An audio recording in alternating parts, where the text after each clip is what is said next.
विषय महाराणा प्रताप और पर्यावरण दोनों बहुत अच्छे विषय थे। एक ऐसे महाकाव्य के ऊपर मैंने लिखने की कोशिश की जिसके बिना हल्दी घाटी शायद अधूरी रहती। तुम्हारे नेह के बंधन की इंतहाई से, तुम्हारे नेह के बंधन की इंतहाई से ही एक एहसान रहा मेरी सरजमी के लिए। तुम्हारे नेह के बंधन की इंतहाई से ही एक एहसान रहा मेरी सरजमी के लिए।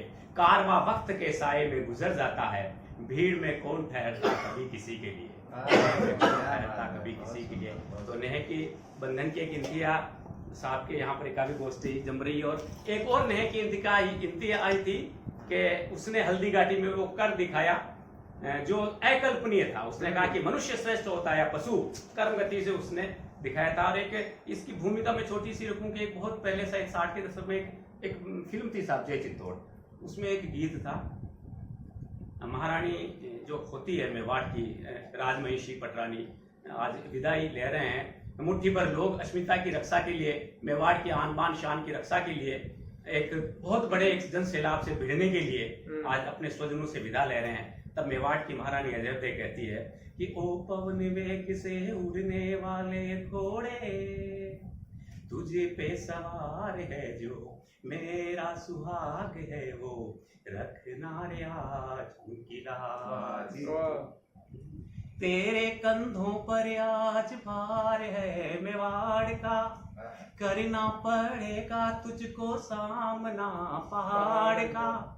हल्दी घाटी नहीं है काम कोई खिलवाड़ का, देना जवाब वहां शेरों की दहाड़ का, देना जवाब वहां शेरों की दहाड़ का।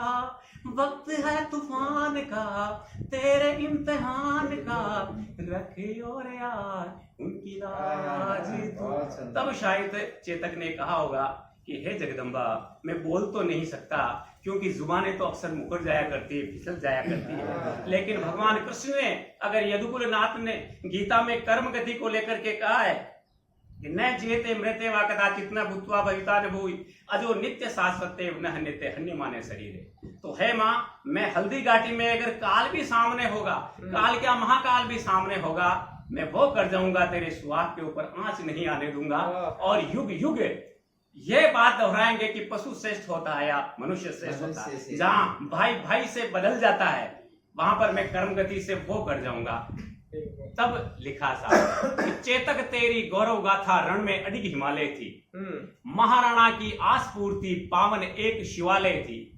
7 समंद की शाही लेकर वो गाथा दोहराऊं मैं, नील गगन से ऊंची कोई विजय ध्वजा फहराऊं मैं। युगों युगों का भारत लिखकर वेद व्यास बन जाऊं मैं, तेरे टापों की रज लेकर 3 लोक हो आऊं मैं।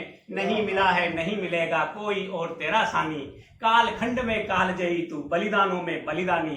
निज प्राणों की भेंट चढ़ाकर जो कायम की परिपाटी, इतिहासों में उस सौरभ से महक रही हल्दी घाटी, इतिहासों में उस महक रही हल्दी घाटी।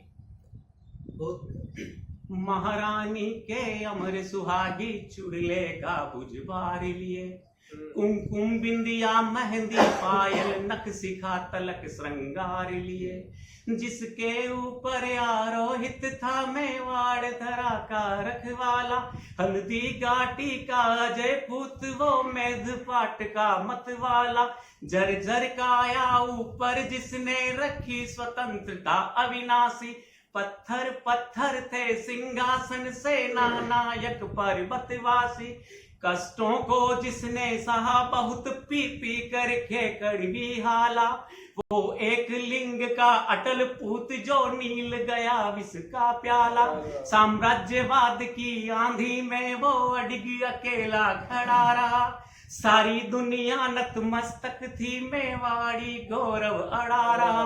वो स्वर्ण पृष्ठ इतिहासों के जिन्हें आज खोलता था चेतक, हल्दी घाटी की समर भूमि को आज तोलता था चेतक। हल्दी घाटी की समर भूमि को आज तोलता था चेतक। और कैसा रहा होगा चेतक? विष्णु का चक्र सुदर्शन वो रण चंडी सा विकराल हुए, शंकर का नेत्र तीसरा वो रिपुदल ऊपर महाकाल हुए। हो परशुराम का परशु महा हरि मस्तक पर आघात लिए। वो धीर वीर था रघुवर सा था लक्ष्मण सा प्रतिघात लिए। दुर्गा का खड्ग प्रलयंकर वो भीषण तम हाहाकार लिए। वो पांचजन्य का धर्मनाद था गांडीव की टंकार लिए। चेतक के गौरव मय ललाट पर आज भास्कर चमक रहा। रिपुदल की मेघ मंडली पर था अंशुमाली दमक रहा। राणा के भीषण अस्त्रों शस्त्रों संग आज डोलता था चेतक।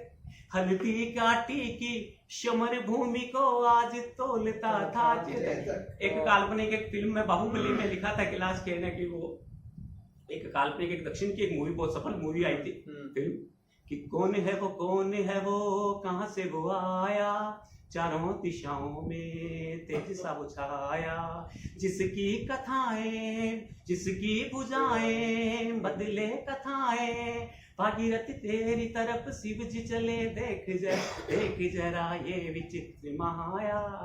जटा कटा है संप्रभम निर्जरी विलोल बीच वल्लरी विराजमान मुर्दन दगद दगद दगद ललाट पट्ट पाव किशोर चंद्रशेखर रति प्रतीक्षणम मम। तो मैंने कहा कि ये दृश्य वाकई चेतक था। ऐसा नहीं कि आपने कल्पना की है कि जिसकी भुजाएं कथाएं बदल दे इतिहास बदल दे। रक्त तलाई रक्त सने वो महाकाल की दस्तक था। हथनी उसके आगे बोनी थी मान सिंह नतमस्तक था। रक्त तलाई रक्त सने वो महाकाल की दस्तक था। हथनी उसके आगे बोनी थी मान सिंह नतमस्तक था। दिल्ली मस्तक पर टापों को था आज सटा बैठा चेतक। खंजर का एक आघात हुआ और पैर कटा बैठा चेतक। मूर्छित होकर पलटा चेतक कि शत्रु आज बहुतेरे थे। राणा चेतक पर तलवारों के घाव हुए अब गहरे थे। मुगलों का वेग रोक डाला झाला मन्ना ने भुजबल से। प्राणों से प्यारे राणा को चेतक ले दौड़ा अरिदल से। आगे तूफानी नाला था चेतक को वीर गति पानी थी। हर एक उखड़ सी सांस बीच अपनी ताकत अजमानी थी। वो परलंकारी एक छलांग में वाड़ी मान बचा लाई। निस्तेजित आज गिरा चेतक राणा की आंखें भर आई। युग युग के रिश्तों के बंधन को आज खोलता था चेतक। हल्दी घाटी की समर भूमि को आज तोलता था चेतक। नम आंखों से बोले राणा जाओ ए चेतक उपकारी। रण पीपासु इस काया पर मेवाड़ धरा की बलिहारी। ऐ देवदूत तेरी गाथा आने वाले युग गाएंगे। जो कर्ज चुकाया है तुमने सो पुत्र चुका नहीं पाएंगे। इतिहास सदा दोहराएगा तुम में स्वतंत्रता अविनाशी। पथ प्रदर्शक कहलाओगे पुलकित होंगे भारतवासी। और स्वाभिमान हित जो आंखें हल्दी घाटी तक आएगी। ऐ स्वतंत्रता की प्रतिमूर्ति वो तुम पर पुष्प चढ़ाएगी। उस स्वतंत्रता की देवी में रंग आज गोलता था चेतक। हल्दी घाटी की समर भूमि को आज तोलता था चेतक। हल्दी घाटी की समर भूमि को